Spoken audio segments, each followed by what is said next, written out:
दो दो पड़ोसन सासों की एक बहू। भैया देखो, देखभाल के देना, मेरे लल्ला को आम बड़ा पसंद है। एक भी आम खट्टा निकलाना तो वो पूछेगा भी नहीं।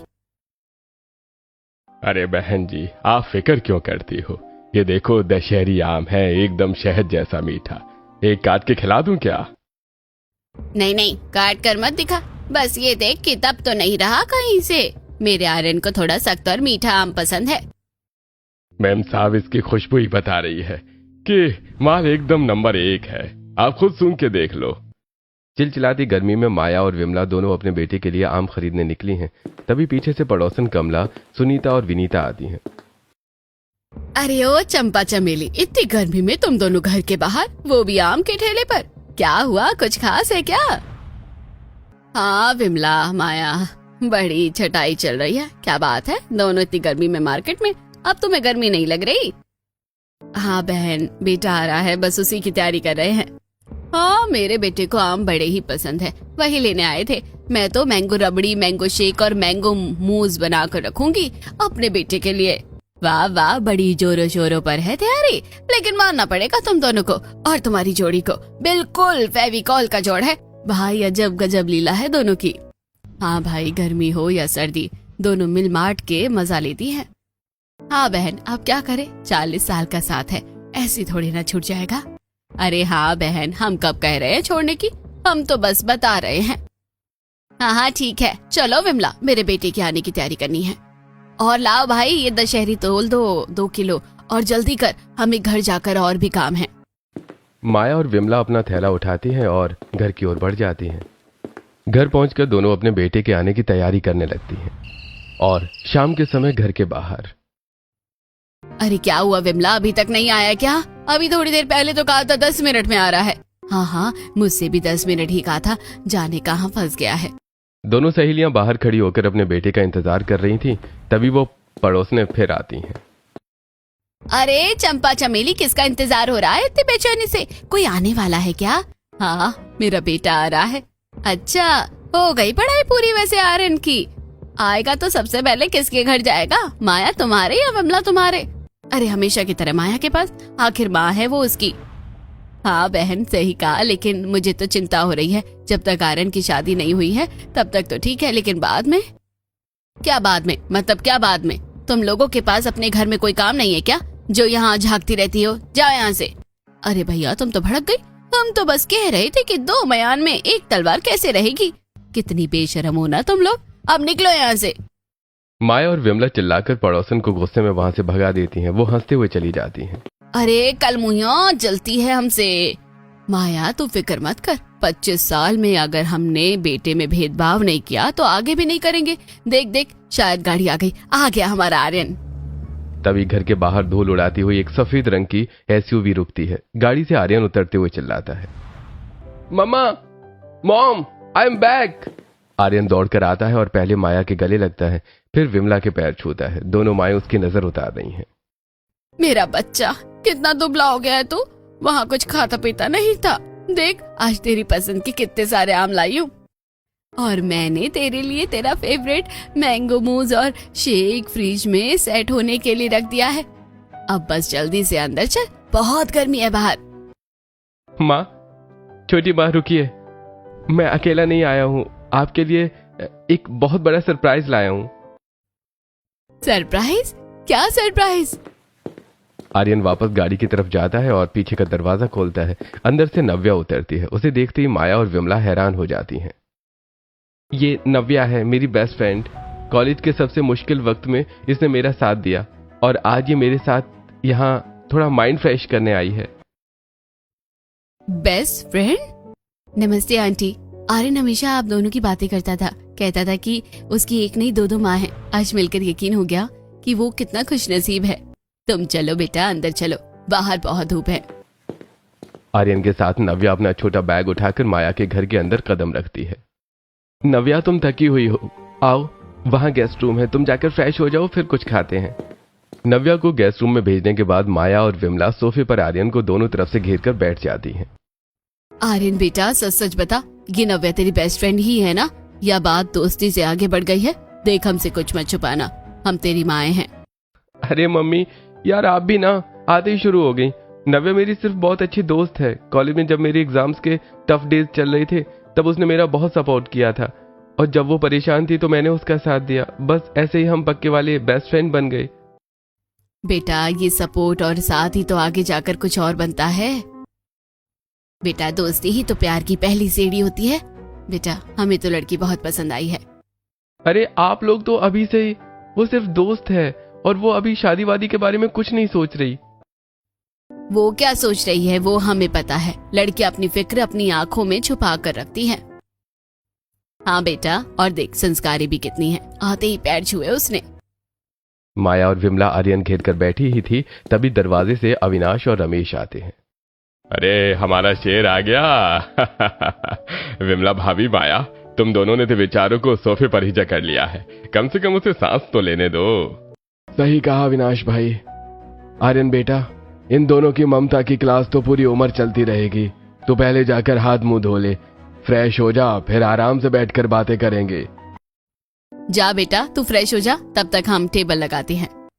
आर्यन राहत की सांस लेकर अपने कमरे की तरफ भागता है। कुछ देर बाद घर का डाइनिंग टेबल पर विमला की बनाई गर्मा गर्म पूड़ियां और माया का बनाया इटालियन पास्ता दोनों साथ सजे हैं। दोनों परिवार खाना खा रहे हैं।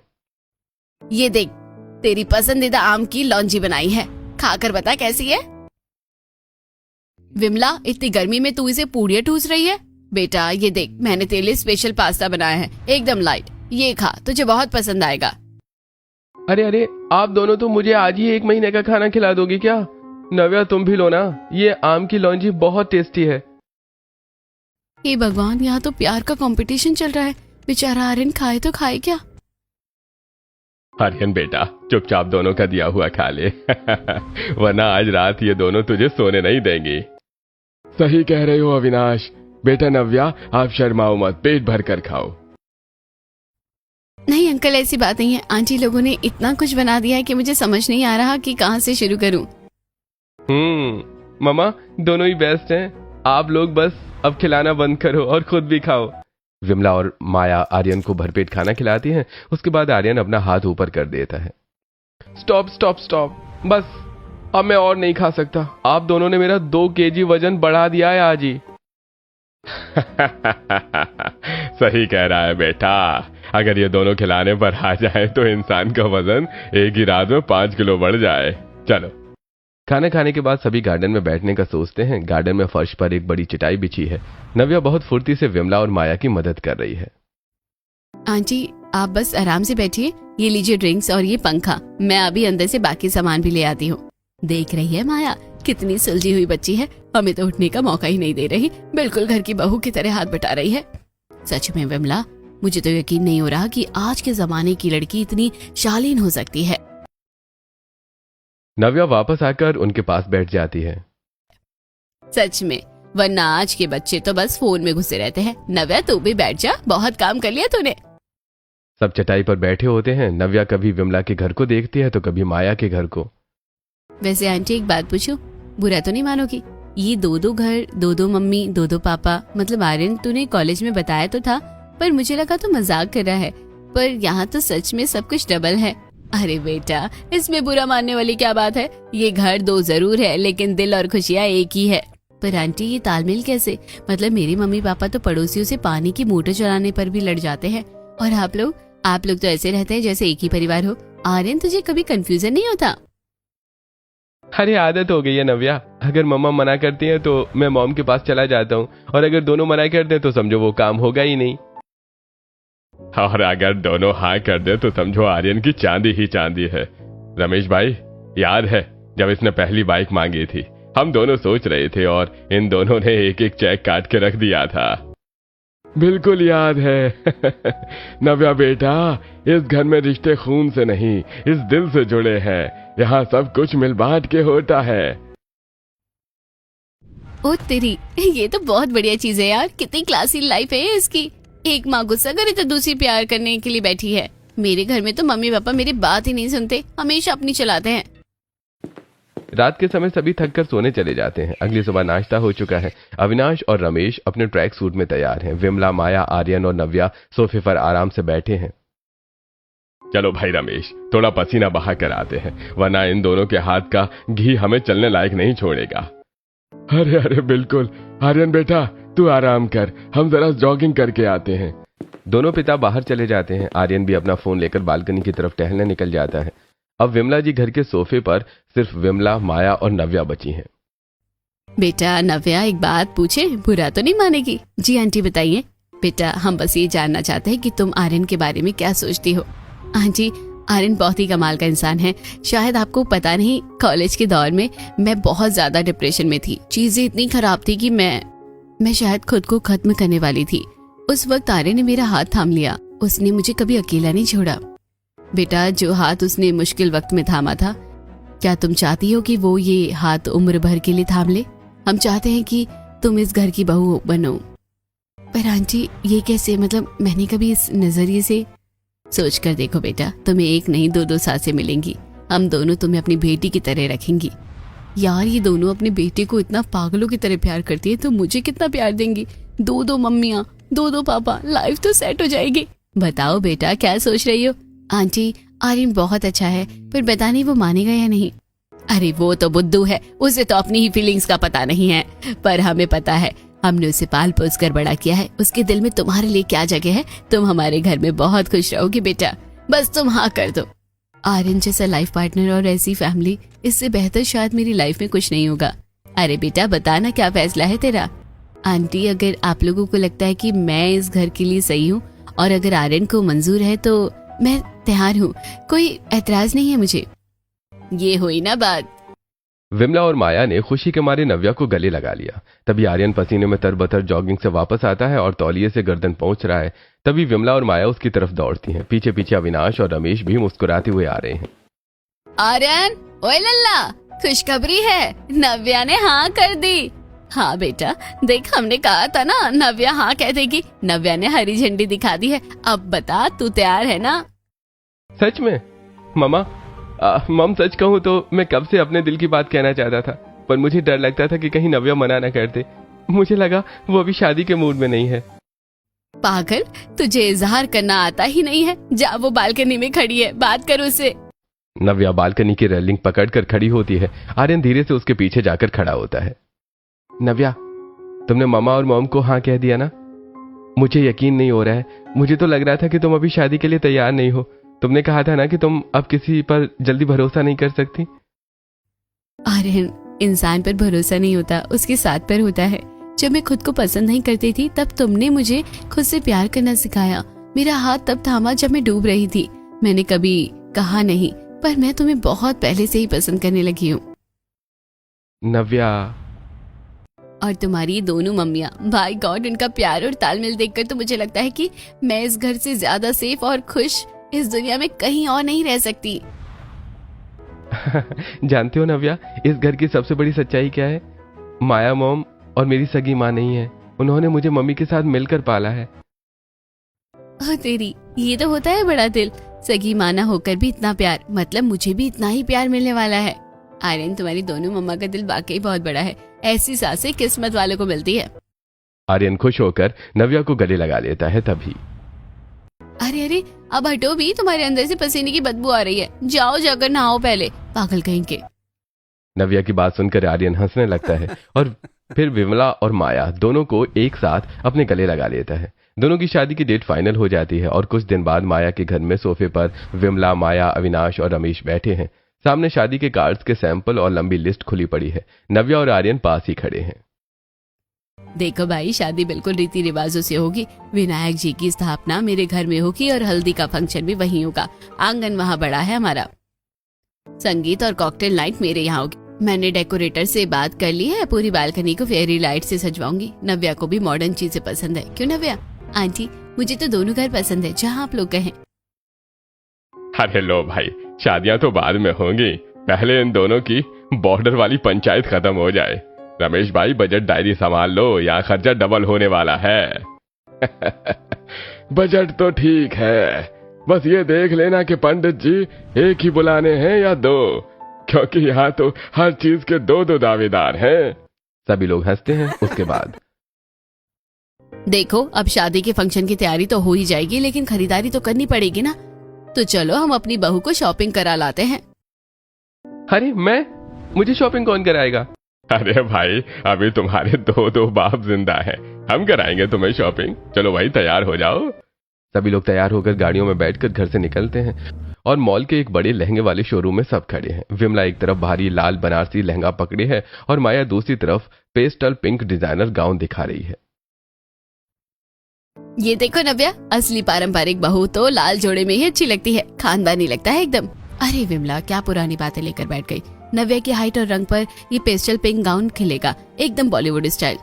मैडम, बुरा मत मानिएगा, पर बहू की सगी सास कौन है? पसंद किसकी पक्की करूं?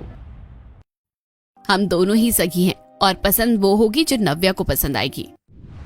विमला और माया नव्या को खरीदारी कर ही रही होती हैं, तभी वहां उन्हें उनकी पड़ोसन सुनीता और विनीता मिलती हैं। अरे वाह, यहाँ तो शॉपिंग चल रही है, पर बेचारी बहू आखिर जाए तो जाए कहाँ। और क्या, अभी तो शुरुआत है। शादी में गहने कौन से घर के पहनेगी, विमला के या माया के? देख लेना नव्या, दो सासों के बीच में तुम सैंडविच बन जाओगी। सुनीता, तुम अपना सैंडविच अपने पास रखो। हमारी बहू दोनों घरों के गहने पहनेगी बारी बारी से, और तुम्हें इनवाइट कर दिया है ना, बस वहीं आकर खाना खाना, यहाँ पंचायत मत करो। दो सासों के साथ शॉपिंग करने के बाद नव्या जैसे ही मॉल से बाहर निकलती है, उसे उसकी सहेली मिल जाती है। नव्या मॉल के बाहर अपनी सहेली पिंकी से टकराती है। पिंकी नव्या के हाथों में ढेरों शॉपिंग बैग्स देखकर दंग रह जाती है। ओ तेरी नव्या, ये तूने पूरा मॉल ही खरीद लिया क्या? और ये तेरे साथ में कौन है? धीरे बोल पिंकी, ये मेरी दोनों होने वाली सासें हैं। बेटा नव्या, तुम अपनी सहेली से बात करो, हम सामान गाड़ी में रख कर आते हैं। ठीक है मॉम। माया और विमला गाड़ी की तरफ सामान रखने जाती हैं, तभी नव्या की सहेली, ओए पागल हो गई है क्या? दो सासें, लोग एक से पीछे छुड़ाने की दुआ मांगते हैं और तू दो के साथ शॉपिंग कर रही है। तेरी तो वाट लग जाएगी यार, दोनों तुझे सैंडविच बना देगी। सैंडविच नहीं पिंकी, मैं इस वक्त बर्गर की पैटी हूँ, जिसे दोनों तरफ से मक्खन मिल रहा है। देख, विमला आंटी ने मुझे खानदानी भारी हार दिलाया है और माया आंटी ने ये लेटेस्ट डायमंड ब्रेसलेट। एक मना करती है तो दूसरी तुरंत दिला देती है। मेरी तो मौज है भाई। ये तो बहुत ही क्लासी डील है यार। मेरे घर में तो एक मम्मी ही सारा दिन टोकती रहती है। सही में यार, मेरी अपनी माँ ने तो हमेशा मेरी पसंद को रिजेक्ट किया, पर यहाँ तो कंपटीशन चल रहा है कि कौन मुझे ज्यादा खुश रखेगा। दो सासों का मतलब है डबल बजट और डबल प्यार। नव्या अपनी सहेली से बात कर ही रही होती है कि तभी माया और विमला वापस आ जाती हैं और नव्या उनके घर आ जाती है। घर में शादी की तैयारी शुरू होती है और आज हल्दी वाले दिन विमला के घर का आंगन पीले फूलों से सजा है। नव्या पीले सूट में बैठी है, विमला पूरे चाव से उपटन लगा रही है और तभी माया वहां पहुंचती है। विमला, ये कैसा उपटन लगा रही है? नव्या की स्किन सेंसिटिव है, ज्यादा मत रगड़। मैंने स्पेशल केसर चंदन का पैक बनाया है, वो लगा इसके चेहरे पर। अरे माया, ये घर का बना उपटन है, दादी नानी की जमाने का। इससे जो निखार आएगा ना, वो तेरे पार्लर के पैक से नहीं आएगा। तभी पड़ोसन विनीता और सुनीता वहां टपक पड़ती हैं। अरे वाह विमला, शादी की तैयारियां तो जोरों शोरों की है, लेकिन बहू के पैर किसकी दहलीज पर पड़ेंगे पहले? हाँ भाई, आखिर दो सासों के ससुराल में एक एक बहू बेचारी क्या क्या करेगी। विनीता, तुम अपनी ये मिर्च मसाले वाली बातें बंद करो। मेरी बहू है, जहाँ हम कहेंगे वहीं पैर रखेगी, और तुम लोगों को बस आग लगाने का बहाना चाहिए। चलो नव्या बेटा, अंदर चलो, अब मेरा वाला पैक लगाएंगे। हल्दी 1, सासे 2 और ड्रामे 1000। पर सच कहूँ तो ये दोनों जितना मेरे लिए लड़ती है, उतना ही मुझे खास महसूस होता है। इसी तरह आर्यन को दोनों माँ मिलकर शादी के सारे फंक्शन निपटाती हैं और नव्या की शादी आर्यन से हो जाती है और नव्या विदा होकर विमला के घर आती है। ये सब देखकर, क्यों माया, विदा तो विमला के घर में करवा दिया, पर ध्यान रखना वो सगी माँ है, कहीं बहू के साथ साथ बेटा भी न चले जाए। सुनीता बहन, जैसे आर्यन हम दोनों का बेटा है, वैसे ही ये बहू भी हम दोनों की है। तुम अपनी चिंता करो, हमारी खुशियाँ हम मिल बांट लेंगे। विदाई के बाद नव्या अगली सुबह नव्या की पहली रसोई थी। विमला नव्या के पास एक भारी लाल बनारसी साड़ी और भारी गहने लेकर आती है। नव्या अभी सोकर ही उठी थी। चल बेटा, जल्दी से तैयार हो जा, पहली रसोई का शगुन है। सिर पर पल्ला कर लेना और ये भारी साड़ी पहन लो। अब हम माया के घर चलेंगे, आज रसोई वहीं होगी। नव्या वो भारी साड़ी पहनकर सिर पर बड़ा सा पल्ला लेकर माया के घर पहुंचती है। माया उसे देखते ही ठिठक जाती है। अरे विमला, ये क्या किया तूने? बेचारी बच्ची को चलता फिरता ज्वेलरी स्टोर बना दिया है। ये भारी साड़ी पहनकर वो किचन में काम करेगी या वजन संभालेगी? नव्या बेटा, ये सब उतारो, मैंने तुम्हारे लिए एक बहुत प्यारा डिजाइनर सूट निकाला है, वही पहनो, मॉडर्न दिखना चाहिए बहू को। नहीं माया, पहली रसोई है, रीति रिवाजों का ध्यान तो रखना ही पड़ेगा। बहू साड़ी में ही अच्छी लगती है। मम्मी जी आप दोनों परेशान मत होइए, मैं ये सूट पहन लेती हूँ, लेकिन सिर पर पल्ला रख लूंगी। सूट और पल्ला दोनों की बात रह जाएगी।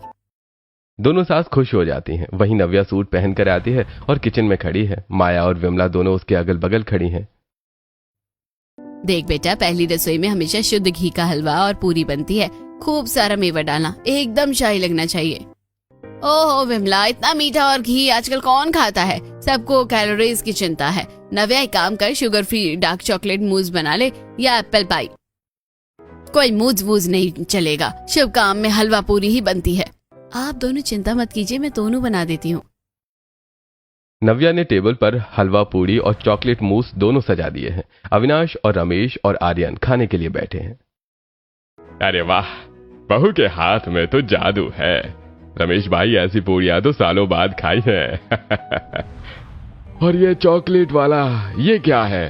अरे भाई ये भी बड़ा लाजवाब है। मानना पड़ेगा हमारी बहू ने तो इन दोनों के बीच ऐसा तालमेल बिठाया है कि मजा आ गया। मैंने कहा था ना पापा, नव्या सबको हैंडल कर लेगी। विमला और माया एक दूसरे को देखती हैं।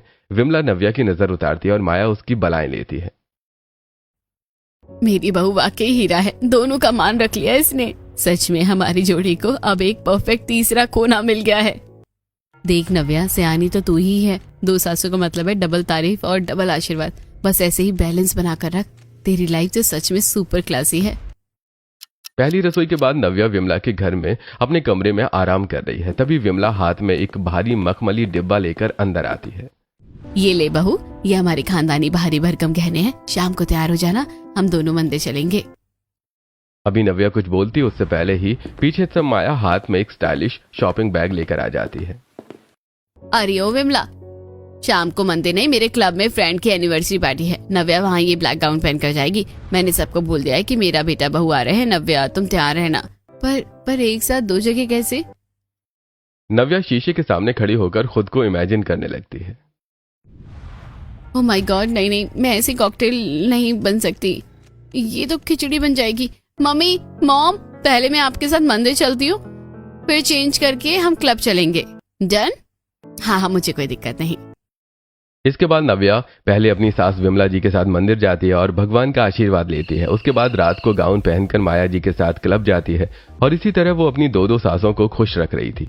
और फिर एक दिन सभी हॉल में बैठे थे, तभी माया और विमला दोनों 2 लिफाफे लेकर आती हैं। मम्मी, मॉम, क्या है इन लिफाफों में? खुद देख लो। आर्यन और नव्या एक एक लिफाफा खोलती हैं। एक लिफाफे में वैष्णो देवी की टिकटें हैं और दूसरे में मालदीव्स की। आर्यन, ये तो दोनों सेम डेट्स की टिकट हैं। हम एक साथ दो जगह कैसे जाएंगे? पहले माता रानी के दर्शन जरूरी है, आशीर्वाद मिलेगा तो ही यात्रा सफल होगी। अरे इस मौसम में कटरा में बहुत भीड़ होगी। मालदीव्स में रिलैक्स करेंगे, वहाँ की शांति कितनी अच्छी है। एक काम करो, पहले कटरा जाते हैं, वहीं से मालदीव्स निकल जाएंगे। पर मेरी मुश्किल तो समझो, कटरा में बहुत ठंड होगी और मालदीव्स में गर्मी। मैं सूटकेस में ऊनी स्वेटर और शॉल रखूं या शॉर्ट्स और बिकनी?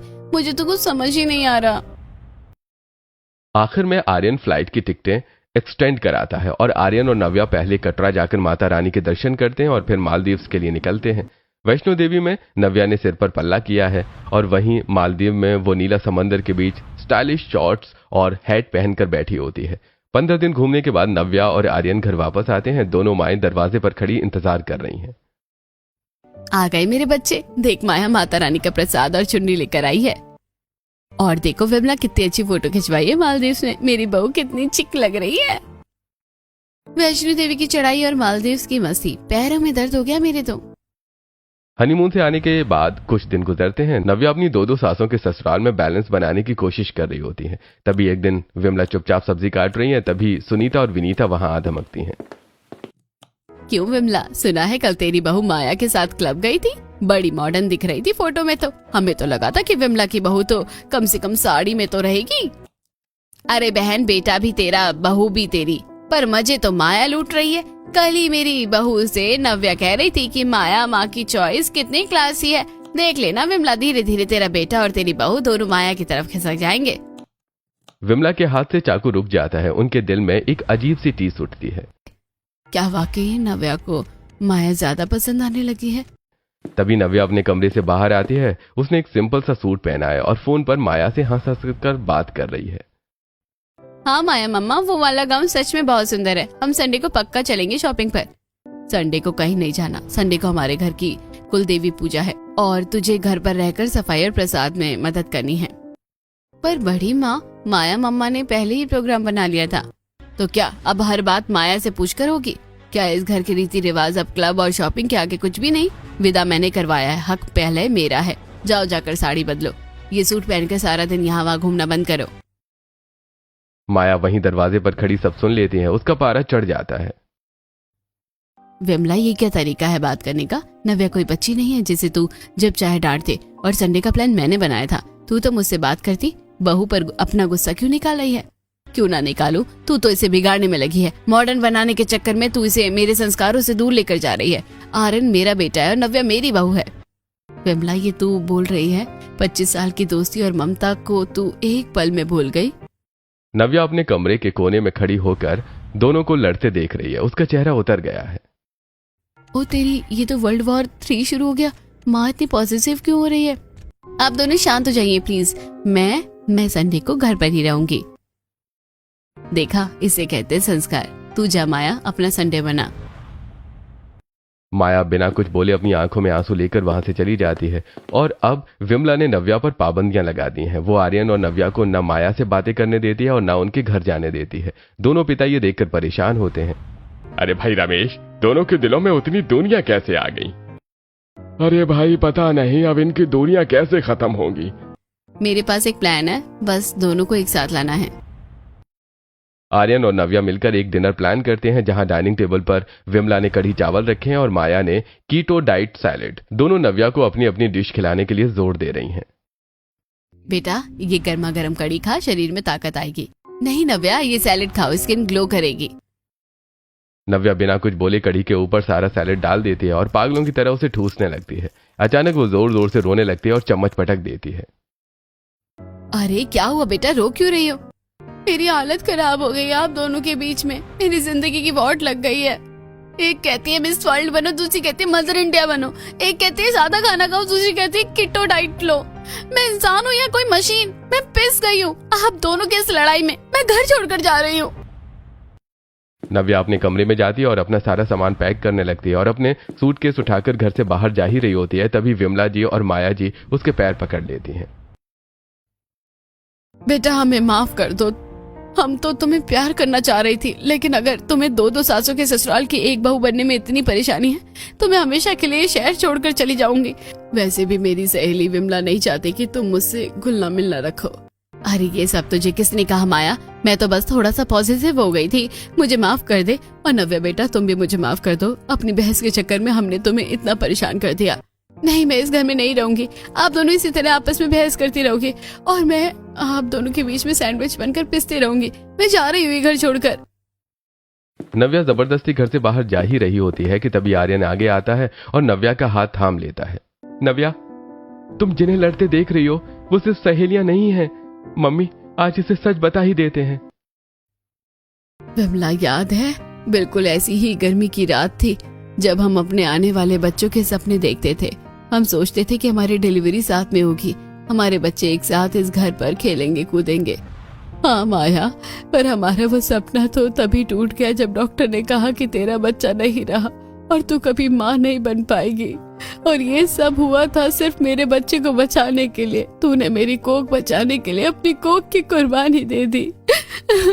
अरे पगली, रोती क्यों है? उस दिन अगर मैंने अपना आर्यन तेरी गोद में ना डाला होता तो आज ये घर इतना खुशहाल होता क्या? आर्यन मेरा भी उतना ही है जितना तेरा। सच कहती हूँ, और मैं बेवकूफ थी जो असुरक्षित महसूस कर रही थी और आर्यन और नव्या को तुझसे दूर करना चाहती थी। दोनों सहेलियां एक दूसरे के गले मिलकर रोने लगती हैं और एक दूसरे से माफी मांगती हैं। देखा ना आर्यन, कहा था ना अपना प्लान कामयाब होगा। हाँ यार, यू आर टू गुड। और नव्या बेटा, हमें माफ कर दे। हम आज के बाद तुझ पर अपनी मर्जी कभी नहीं थोपेंगे। दोनों सहेलियों के बीच की गलतफहमी दूर हो जाती है और अगले दिन घर में एक बड़ा व्हाइट बोर्ड लगा है। नव्या हाथ में मार्कर लेकर एक चार्ट के सामने खड़ी है। पूरी फैमिली सामने बैठी है। तो सुनिए, अब इस घर में मैनेजमेंट चलेगा। सोमवार मंगलवार में माया मम्मी की पसंद का वर्कआउट और किचन डाइट फॉलो करूंगी। बुधवार गुरुवार मैं विमला मम्मी की तरह साड़ी पहनूंगी और उनके हाथ की कढ़ी चावल खाऊंगी। और बाकी दिन मेरी मर्जी चलेगी। खुश, बहुत खुश। शाबाश, इसे कहते हैं दो सासों की एक बहू का मैनेजमेंट। इसके बाद माया और विमला दोनों ही नव्या के मैनेजमेंट को फॉलो करती हैं और पूरा परिवार हंसी खुशी रहने लगता है। लेकिन दोस्तों, आपको क्या लगता है, क्या दो सासों की एक बहू बनना आसान है या मुश्किल? हमें कमेंट सेक्शन में अपनी राय जरूर बताइएगा।